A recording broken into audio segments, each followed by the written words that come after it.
ಇದೆಲ್ಲದರ ನಡುವೆ ಇಲಾಖೆ ಕೆಲಸಗಳು ಹುಷಾರಿರಲಿ ಹುಷಾರಿಲ್ಲದೆ ಇರಲಿ ಅದು ನಿರಂತರವಾಗಿ ನಡೀತಾನೆ ಇರಬೇಕಾಗತ್ತೆ. ಯಾರ ಸಪೋರ್ಟ್ ಇತ್ತು, ಹೇಗೆ ಅದು ಎಲ್ಲವನ್ನ ನೀವು ನಡೆಸ್ಕೊಂಡು ನಿಭಾಯಿಸ್ಕೊಂಡು ಬಂದ್ರಿ?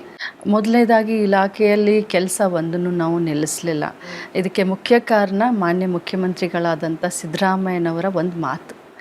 ಅವ್ರು ನನಗೆ ಒಂದು ಮಾತು ಕೇಳಿದರು, ಎಷ್ಟು ದಿನ ಅಮ್ಮ ಅಂತ ಕೇಳಿದರು ನನ್ನ ನೋಡಲಿಕ್ಕೆ ಬಂದಾಗ. ನಾನು ಹೇಳಿದೆ, ಸರ್ ಡಾಕ್ಟ್ರುಗಳು ಹೇಳ್ತಾ ಇದ್ದಾರೆ 6 ವಾರ ಅಂತ ಹೇಳಿ. ಆಯಿತು, ಪರವಾಗಿಲ್ಲ, ನೀನು ಹುಷಾರಾಗಿ ಬಾ, ಆದರೆ ವಿಡಿಯೋ ಕಾನ್ಫರೆನ್ಸ್ ಮುಖಾಂತರ ನಿರಂತರವಾಗಿ ನಿನ್ನ ಆಫೀಸರ್ಗಳ ಜೊತೆ ಸಂಪರ್ಕದಲ್ಲಿತ್ತು ಅಡ್ಮಿನಿಸ್ಟ್ರೇಷನ್ ಮಾಡು ಅಂತ ನನಗೆ ಹೇಳಿದರು. ಆ ಒಂದು ಮಾತು ನನಗೆ ಧೈರ್ಯವನ್ನು ಕೊಡ್ತು ಮತ್ತು ಅದು ಸ್ಫೂರ್ತಿನೂ ಆಯಿತು. ಒಬ್ಬ ಕ್ಯಾಪ್ಟನ್ ಇದ್ದಂಥವ್ರು ಹೇಳುವಂಥ ಮಾತು ಅದು ತುಂಬ ಧೈರ್ಯವನ್ನು ತಂದುಕೊಡ್ತು.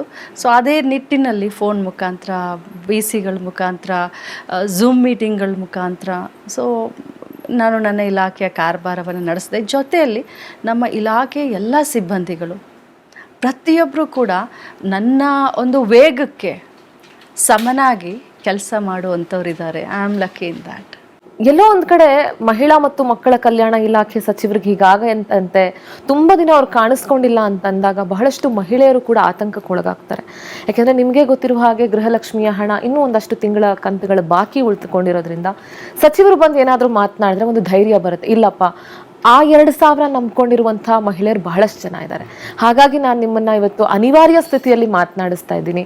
ಸೊ ಅಂಥ ಮಹಿಳೆಯರಿಗೆ ಏನು ಹೇಳ್ತೀರಿ? ಯಾಕೆಂದರೆ ಕೆಲವೊಂದಷ್ಟು ತಿಂಗಳುಗಳ ಕಂತು ಬಾಕಿ ಉಳ್ಕೊಂಡಿದೆ, ಇನ್ನೊಂದು ವಾರದಲ್ಲಿ ಕ್ಲಿಯರ್ ಮಾಡ್ತೀವಿ ಅಂತ ಕೂಡ ಹೇಳಿದ್ದೀರಿ.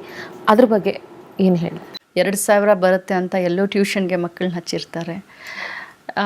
ಏನೋ ನನಗೆ BP ಶುಗರ್ ಟ್ಯಾಬ್ಲೆಟ್ ತೊಗೊಳೋಕ್ಕೆ ಅನುಕೂಲ ಆಗ್ತಾಯಿದೆ ಅಂತ ಮಗನ ಕಡೆ ಕೈ ಮಾಡೋದನ್ನ ಬಿಟ್ಟಿರ್ತಾರೆ. ಅಥವಾ ಇನ್ನು ಯಾವುದ್ಯಾವುದಕ್ಕೋ 2,000 ರೂಪಾಯಿ ಚೀಟಿ ಅಂತ ಹಾಕಿರ್ತಾರೆ. ಎಲ್ಲರಿಗೂ ಒಂದು ಮಾತನ್ನು ಹೇಳಲಿಕ್ಕೆ ಬಯಸ್ತೇನೆ, ನಾನು ಆಗಲಿ ನಮ್ಮ ಸರ್ಕಾರ ಆಗಲಿ ಈ ಯೋಜನೆಯನ್ನು ಭಾಳಷ್ಟು ಇಂಟ್ರೆಸ್ಟ್ ತೊಗೊಂಡು ಮುತರ್ಜಿ ವಹಿಸ್ಕೊಂಡು ಮಾಡ್ತಾಯಿದ್ದೀವಿ. ನಿಮ್ಮ ಹಣವನ್ನು ನಿಮ್ಮ ಅಕೌಂಟ್ಗೆ ಆದಷ್ಟು ಬೇಗ ಹಾಕ್ತೀನಿ. ನಿಮ್ಮೆಲ್ಲರ ಆಶೀರ್ವಾದದಿಂದನೇ ಇವತ್ತು ಬಂದಿದ್ದೀನಿ. ತಮ್ಮ ಸೇವೆಯನ್ನು ನಿರಂತರವಾಗಿ ಕೊಟ್ಟ ಮಾತನ್ನು ಉಳಿಸ್ಕೊಳ್ತೀನಿ. ಇಲಾಖೆಯಲ್ಲಿ ಏನಾದರೂ ಬದಲಾವಣೆ ಮುಂದಿನ ದಿನಗಳಲ್ಲಿ ತರಬೇಕು ಅಂತ ಅಂದ್ಕೊಂಡಿದ್ದೀರಾ? ಯಾಕೆಂದರೆ ರಾಜ್ಯದಲ್ಲಿ ಒಂದಷ್ಟು ಮಹಿಳಾ ದೌರ್ಜನ್ಯಗಳು ಹೆಚ್ಚಾಗ್ತಾ ಇದೆ. ಬೇರೆ ಬೇರೆ ಆ್ಯಕ್ಟ್ಗಳನ್ನು, ಈಗ ಫುಡ್ ಸೆಕ್ಯೂರಿಟಿ ಆ್ಯಕ್ಟ್ ಇನ್ನೊಂದಷ್ಟು ತರಲಿಕ್ಕೆ ಯೋಚನೆ ಮಾಡ್ತಾ ಇದೆ ಆರೋಗ್ಯ ಇಲಾಖೆ. ಕಾಸ್ಮೆಟಿಕ್ ಆ್ಯಕ್ಟ್ ತರಲಿಕ್ಕೂ ಕೂಡ ಆರೋಗ್ಯ ಇಲಾಖೆ ಚಿಂತನೆ ಮಾಡ್ತಾ ಇದೆ. ಮಹಿಳಾ ಮಕ್ಕಳ ಇಲಾಖೆಗೆ ಏನಾದರೂ ಹೊಸ ಯೋಜನೆಗಳನ್ನ ತರಲಿಕ್ಕೆ ಆಲೋಚನೆ ಮಾಡಿದ್ದೀರಾ?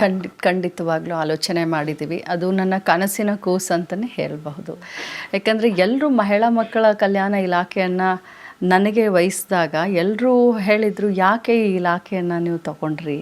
ಬೇರೆ ದೊಡ್ಡ ದೊಡ್ಡ ಇಲಾಖೆಯನ್ನು ನಿಭಾಯಿಸುವಂಥ ಸಾಮರ್ಥ್ಯ ನಿಮ್ಮಲ್ಲಿದೆ ಅಂತ. ಬಟ್ ಈ ಇಲಾಖೆಯನ್ನು ನಾನು ತೆಗೆದುಕೊಂಡು ಬಂದಮೇಲೆ ಬಹಳಷ್ಟು ಬದಲಾವಣೆಯನ್ನು ನಾವು ಮಾಡಿದ್ದೀವಿ. ಅದರಲ್ಲೂ LKG UKG ನನ್ನ ಕನಸಿನ ಕೂಸು. ಈಗ ನಮ್ಮ ಅಂಗನವಾಡಿಗಳಲ್ಲಿ ಬರೀ ವಿದ್ಯೆ ಅಷ್ಟೇ ಅಲ್ಲ, ಬರೀ ಕಲಿಕೆಯ ಜೊತೆಗೆ ಪೌಷ್ಟಿಕ ಆಹಾರ ಕೂಡ ಅಂತ ನಮ್ಮ ಒಂದು ಕಾನ್ಸೆಪ್ಟು. 3 ವರ್ಷದ ಒಳಗಡೆ ಒಂದು ಮಗುವಿನ ಬ್ರೈನ್ ಡೆವಲಪ್ ಆಗುತ್ತೆ 80%. 3 ವರ್ಷದಿಂದ 6 ವರ್ಷದವರೆಗೆ 20% ಡೆವಲಪ್ ಆಗುತ್ತೆ.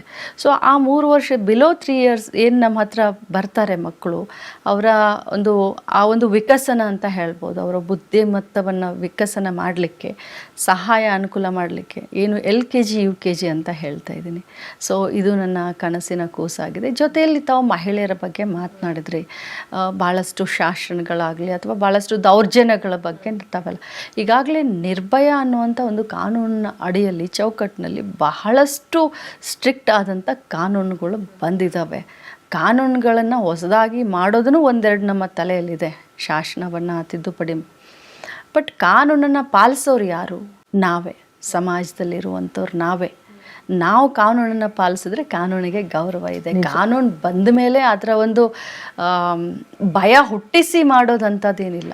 ನಾವು ಮೊದಲು ನಮ್ಮನ್ನು ನಾವು ತಿದ್ದುಕೊಳ್ಬೇಕಾಗಿರುವಂಥ ಪರಿಸ್ಥಿತಿ. ಆದರೂ ಕೂಡ ನನ್ನ ಇಲಾಖೆಯಲ್ಲಿ ಭಾಳಷ್ಟು ಹೆಲ್ಪ್ಲೈನ್ಗಳು, ಭಾಳಷ್ಟು ಡೇ ಆ್ಯಂಡ್ ನೈಟ್ ಕೆಲಸ ಮಾಡ್ತಾ ಇರುವಂಥ ಭಾಳಷ್ಟು ಆಫೀಸರ್ಗಳು ಇದ್ದಾರೆ.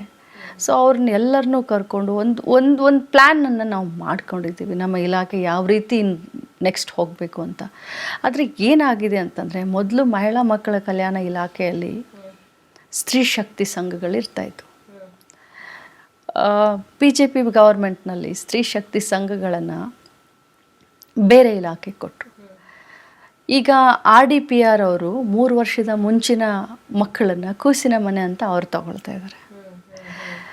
ಅದೇ ನಮ್ಮ ಇನ್ನೊಂದು ಪ್ರೈಮರಿ ಎಜುಕೇಷನ್ ಇಲಾಖೆಯವರು 4 ವರ್ಷದಿಂದ LKG UKG ಅಂತ ಅವರು ಶುರು ಮಾಡ್ಕೊಂಡಿದ್ದಾರೆ.